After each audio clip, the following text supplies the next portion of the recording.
बता दें, एक और एएसआई की हत्या से दहल उठा है बिहार। हमले में घायल हुए एएसआई की मौत हो गई है। 2 दिन के अंदर 2 पुलिस वालों की हत्या हुई है। अररिया के बाद मुंगेर में एएसआई की हत्या। मुंगेर में पुलिस टीम पर हमला हुआ था।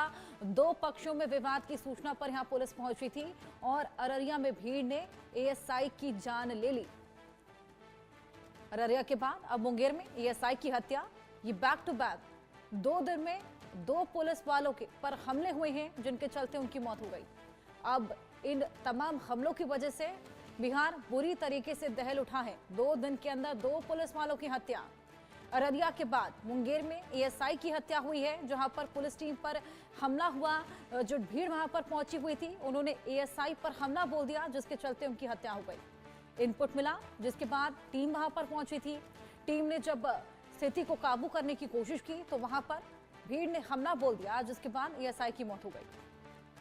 और कुछ इसी तरह की घटना अररिया में भी हुई थी और अररिया के बाद अब मुंगेर में भी सेम उसी तरह की घटना यहां पर देखने को मिली है। 2 दिन के अंदर 2 पुलिस वालों की हत्या कर दी गई है। मुंगेर में एएसआई की हत्या, पुलिस टीम पर हमला हुआ, जिसके चलते एक और एएसआई को अपनी जान गंवानी पड़ी है। ये दूसरा दिन और दूसरे दिन के अंदर 2 पुलिस वाले हैं जिनको अपनी जान गंवानी पड़ी है। और अब इन घटनाओं की वजह से तमाम सवालिया निशान खड़े होने लगे हैं। ये 2 तस्वीरें आपकी टीवी स्क्रीन पर। अररिया में एएसआई की हत्या हुई थी और मुंगेर में भी एएसआई की हत्या हुई। जब एएसआई को अस्पताल ले जाया गया इलाज के लिए, वहां पर उन्होंने अपना दम तोड़ दिया। ये 2 घटनाएं बैक टू बैक 2 दिनों में 2 एएसआई को अपनी जान गंवानी पड़ी है। जिस तरीके से इनपुट मिला, जब टीम वहां पर पहुंचती है, उसके बाद वहां बवाल इतना ज्यादा बढ़ जाता है कि जो भीड़ थी वो बेकाबू होती है और हमला बोल देती है।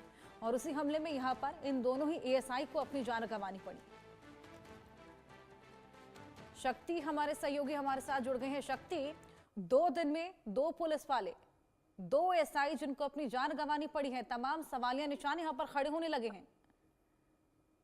जी हर्षा, बिल्कुल सही कहा आपने कि 2 दिनों के अंदर पुलिस महकमे पर 2 हमला होता है और 2 एएसआई की मौत भी हो जा रही है। और जिस तरह से कल की घटना के बारे में बताएं कि कल देर शाम जो है एक 112 जो कॉल है, जिस पर कि जो पुलिस कोई भी व्यक्ति अपनी कोई भी शिकायत दर्ज कर सकता है या किसी भी सहायता ले सकता है। बिहार सरकार ने इसको एक व्यवस्था चालू की है और इसी के वजह से फोन आया था और उस फोन के बाद जो है एएसआई अपने पूरी टीम के साथ जो है पहुंचे थे घटनास्थल पर। और 2 पक्षों के बीच में विवाद बढ़ गया था और विवाद इतना ज्यादा हो गया कि पुलिस की टीम भी जो है उसे समझाने में नाकाम रही और एक व्यक्ति ने जो है एएसआई के सर पर पीछे तेज हथियार के द्वारा जो है हमला कर दिया, जिसमें कि उन घायल हो गया। और उसके बाद जो है वहां से पुलिस की टीम जो है उन्हें लेकर अस्पताल पहुंची, जहां से पहले तो एक निजी अस्पताल रेफर किया गया, लेकिन वहां भी डॉक्टरों ने जो है गंभीर हालत बता के पटना रेफर कर दिया, जिसके बाद उनकी मौत हो गई है। और अब इस पूरे मामले को लेकर पुलिस की टीम जो है जांच करी, क्योंकि 2 दिनों के अंदर लगातार बिहार पुलिस पर हमला हुआ है और 2 एएसआई की मौत हो गई है। अब इसको लेकर बिहार में सियासत भी काफी तेज हो गई है। आरजेडी ने कहा कि जंगल राज की बात करते हैं, लेकिन यहाँ पे खुद जंगल राज की इससे भी बदतर स्थिति है। तो तमाम अब इस पूरे मामले को लेकर, हालांकि जो पुलिस के अधिकारी हैं इस पूरे मामले को लेकर जांच कर रहे हैं। कल भी अररिया में मौत हुई थी एक एएसआई की और मुंगेर में भी एक मौत हुई है। बड़ा सवाल खड़ा कर रहा है बिहार के कानून व्यवस्था पे। जी शक्ति, ये कहना गलत तो नहीं होगा ना कि जनता को अब पुलिस प्रशासन का कोई खौफ नहीं रह गया है? जो पुलिस वाले वहां पर सुरक्षा व्यवस्था कायम करने के लिए पहुंचते हैं, उन्हीं पर इतनी बुरी तरीके से हमला बोल दिया जाता है कि उनको अपनी जान गंवानी पड़ती है। जी बिल्कुल।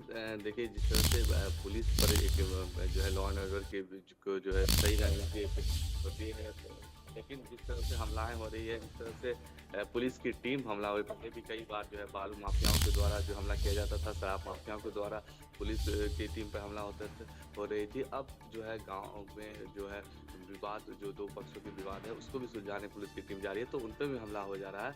तो बड़ा सवाल है कि पहले माफियाओं से डर था, अब कहीं ना कहीं जो असामाजिक तत्व हैं उनसे भी डर पुलिस की टीम को हो गया है, क्योंकि 2 दिनों के अंदर बैक टू बैक 2 एएसआई की हत्या हो गई है। जी शक्ति, क्या इनपुट मिला था पुलिस को जो टीम वहां पर पहुंची थी?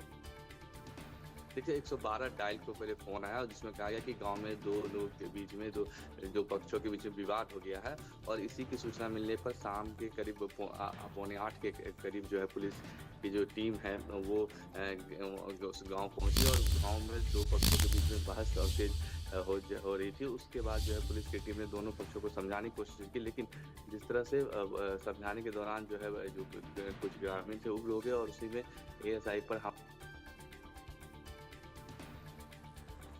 बिल्कुल, जिस तरीके से हमारे सहयोगी वहां बता रहे हैं कि गांव वालों के बीच दो पक्षों में विवाद हो गया था, जिसके बाद पुलिस पर ही उन्होंने हमला बोल दिया और उसके चलते एक एएसआई की वहां पर मौत हो गई। शक्ति, ये विवाद किस वजह से हुआ था, कितने लोग थे वहां पर और क्यों पुलिस नाकाम साबित हुई उनको रोकने में? देखिए, इस पूरे मामले को लेकर विवाद को लेकर अभी जो है पुलिस के द्वारा कुछ बयान नहीं दिया गया, लेकिन पुलिस की को सूचना मिली 112 डायल पर कि 2 पक्षों के बीच में विवाद हो गया है और इसी विवाद को सुलझाने के लिए पुलिस की टीम पहुंची थी। देखिए, अमूमन ये होता है कि जब भी कोई फ़ोन कॉल्स आते हैं 112 पे, तो जो पुलिस कर्मी होते हैं, वो ड्यूटी पे वो उस स्थान पे पहुंचते हैं और पहले घटना की जानकारी लेते हैं कि आखिर क्या कुछ हुआ, क्या विवाद हुआ, दोनों जो पक्ष हैं, जो लोग हैं, उनको समझाने की कोशिश करते हैं और इसी दरमियान कहीं न कहीं एएसआई के ऊपर जो है किसी ने तेज़ हथियार से हमला कर दिया, जिसके दौरान उन्हें गंभीर चोट आई और उसके बाद जो उन्हें आनंद-फानंद में अस्पताल में भर्ती किया गया, जहाँ से उन्हें पटना रेफर कर दिया गया, जहाँ उनकी मौत हो गई। अब इस पूरे मामले को लेकर कई थानों की पुलिस वहाँ पहुंची है और पुलिस के वरीय अधिकारी भी मौके पर पहुंचे हुए हैं और जाँच की जा रही है। साथ ही साथ पुलिस मुख्यालय ने भी इस मामले को संज्ञान लिया है और जिस तरह से 2 दिनों के अंदर 2 घटनाएँ घटी है, अब पुलिस की जो है कार्रवाई करने के मूड में है। जी। बिल्कुल, बहुत शुक्रिया शक्ति आपका तमाम जानकारी के लिए। आगे बढ़ेंगे। रूस यूक्रेन